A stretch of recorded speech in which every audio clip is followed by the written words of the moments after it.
Hey guys, what's up? It's Shelby and welcome back to my channel. So today I'm going to be doing another Mystery Monday video, but today again is not a mystery. It is a pretty much solved case, but I find this case super interesting, mostly because I remember as a kid I actually believed in this. So let's just go ahead and get started. So if you don't know what Slenderman is a urban legend. It isn't real. Slenderman was actually created on a website called Creepypasta. It was for a Photoshop contest, so it actually was not even like made to be an urban legend. It was just this Photoshop contest, and people kind of took it and turned it into this big urban legend type of thing. If you've never seen Slenderman, Slenderman is very tall, very skinny. He's very ghost looking and he has no facial features at all, and he has a whole bunch of tentacles like on his back and stuff. So today we're going to be talking about the two girls that attempted a murder in Slenderman's name. The other thing about Slenderman is he was mostly said to have like preyed on children and like stuff like that. I remember my older cousin was really into it, and he kind of introduced me into it, and I was so scared of it, and not gonna lie, I was really scared of it as a kid. I remember he told me that he only takes kids, and he only takes kids if you're afraid of him. So I was like, I'm not afraid of him, even though I was so scared of him. But that's like the legend that I know of him. So let's go ahead and talk about what happened.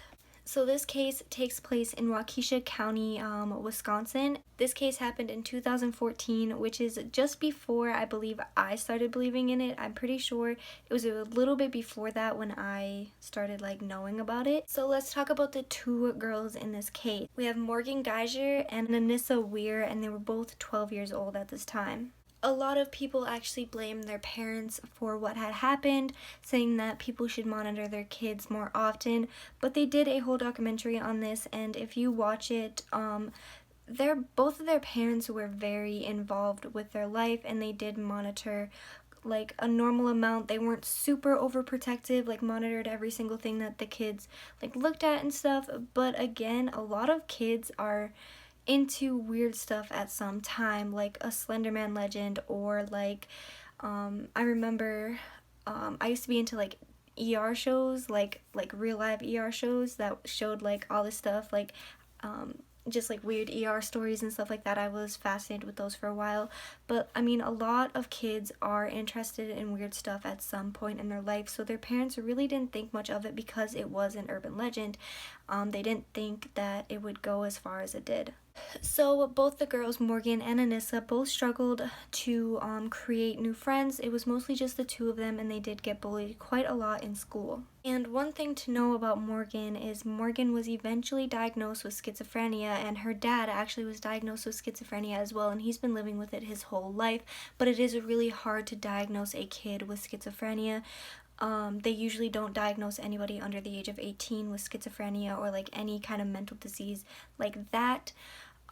So it's kind of hard to know in a kid because I believe schizophrenia is like seeing stuff that isn't there, like seeing like monsters under your bed, and like having imaginary friends, but like they really actually do see them. Like a lot of kids have that big imagination, and some of them are schizophrenic. Like you cannot tell the difference. Like I know a lot of kids have, like I remember I had like imaginary friends as kids, but like I never murdered anybody or anything like that. Like I grew out of it, where schizophrenics don't grow out of it. They continue to see things their whole life. So Anissa was actually the one who introduced Morgan into Slenderman. She had found him first, and then they both kind of got obsessed with it, and they would talk about it all the time and stuff like that, and they would, fantasize almost about it.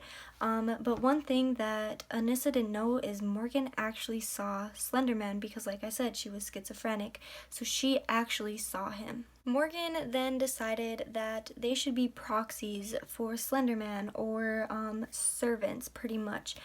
Morgan believed that if they were servants for them, that they wouldn't get hurt by him, pretty much is what was going through their mind at this time. So Morgan asked Anissa, like, hey, do you want to do this? And she was like, yeah, sure, why not? How do we do this?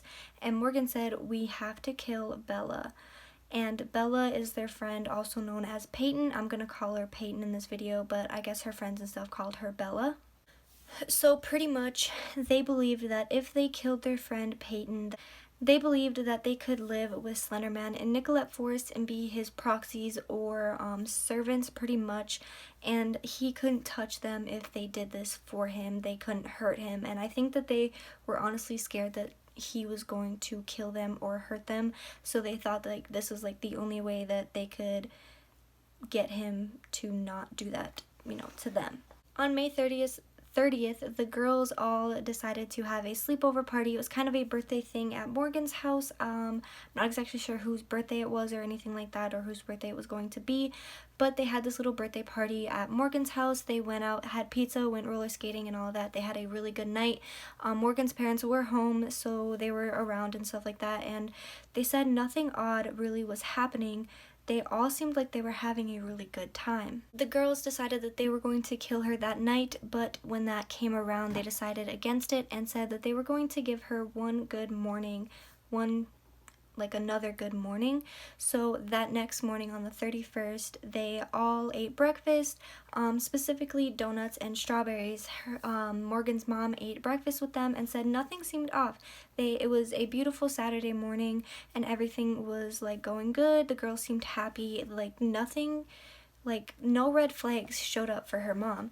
The girls asked to go to the park, and of course their mom said, yeah, that's fine. It was a nice Saturday and they were 12 years old, so her mom dropped them all off at the park and they played for a while. And during this time, they actually went to a bathroom where they were going to kill her, but they decided against it again. They chickened out or whatever, and then they decided to play hide and seek, which in the forest by this park area, and Peyton was not for this. She was like, I don't really want to play this. She was like, it's not really what I want to do, but they said, you know, if you play this game that we want to play, after this game we'll play what you want to play. And so Peyton agreed and they started playing hide and seek. So they went to go hide, and this is when Morgan and Anissa started talking about killing her. They were deciding who would do it, how they would do it, and all of that kind of stuff. So while Peyton was hiding, Morgan and Anissa eventually found her, and that is when Morgan stabbed her 19 times. So during this incident, I guess Peyton was screaming and saying she couldn't breathe and she couldn't see, and that she hated them and she was so mad at them. Like, she was like, you guys are supposed to be my friends, like, why are you doing this and stuff like that. And the whole time the two girls were saying that they were sorry and they had to do this, but they felt so bad and they were sorry, and that's all that they really could say. After Morgan stabbed her 19 times, they both got up, put the knife in their backpack, and told Peyton that they were going to go get help and walked away. But during their walk, they decided they were going to walk all the way to this Nicolette Forest, which is a 4 to 5 hour drive. So this was going to take a long time. These girls were definitely delusional and totally not in the right state of mind at this point.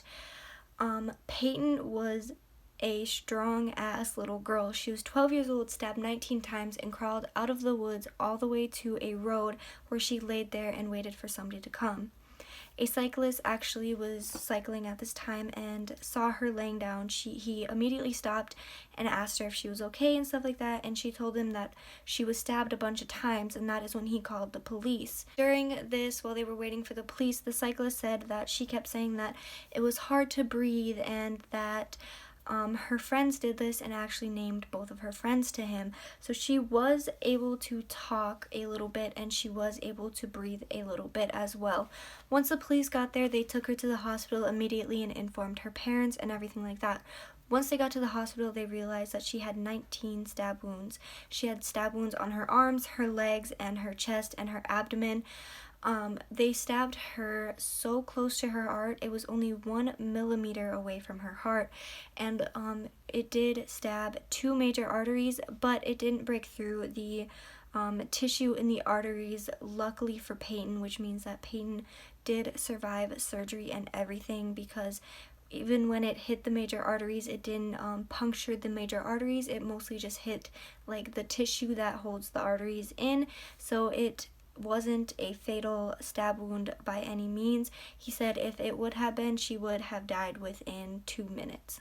And the other crazy thing about it is if anybody is stabbed in the chest area, you only have a 25 to 50% chance of surviving no matter where in your chest you got stabbed. And she was stabbed very, very, very close to her heart. So this little girl was a strong girl. 2 girls, Morgan and Anissa, were eventually found walking on the highway. The police found the murder weapon directly on them because, like I said, they threw it in one of the girls' backpacks, and they were taken in for questioning right away.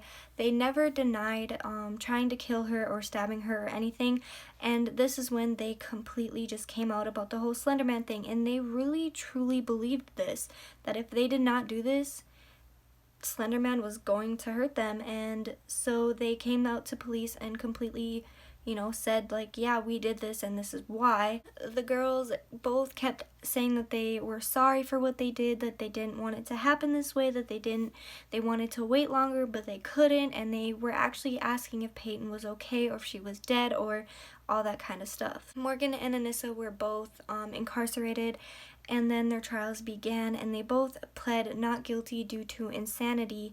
And Morgan got up to 40 years in a mental institution, and Anissa got up to 3 years in a mental institution. There was no minimal date, so they could get out pretty much whenever the jury or whoever decide that it's okay for them to be out. The only bad part about this is they are 12 years old, and Morgan was kept in a facility that had no windows in her room and no outside access at all. So she's not allowed to go outside, and she can't look outside a window, and there was minimal family contact, if any. So she could barely see her family, her mom, her dad, any of her relatives, aunts, uncles, or anything. She was barely allowed to see them. So that is really awful for a kid. I feel like they didn't have to be so hard on them. But again, they did pull out this, they were trying to murder their friend, but they were trialed as adults, which I don't think is right. They were only 12 years old. I think they still should have been trialed as juveniles because they are under the age of 18. I think anybody under the age of 18 should be trialed as a juvenile. Anybody over 18 should be trialed as an adult. I just think that's how it should. That's why we made these rules. But they were trialed as adults, so their punishments were a little bit rougher. Peyton spent six days in the hospital before she recovered fully, and she went back to school that September and completely recovered. She was doing great, and it was honestly crazy how fast she recovered. She started walking again. She went back to school, like I said. She seemed to be doing great. But that is it for this video, guys. I hope you enjoyed. Don't forget to like, comment, and subscribe. And let me know what you guys want to see next down below. Don't forget to follow my social medias. They are all linked down below as well. I post on Mondays and Thursdays at 1:30 Central Time. And I will see you guys in my next video. Bye!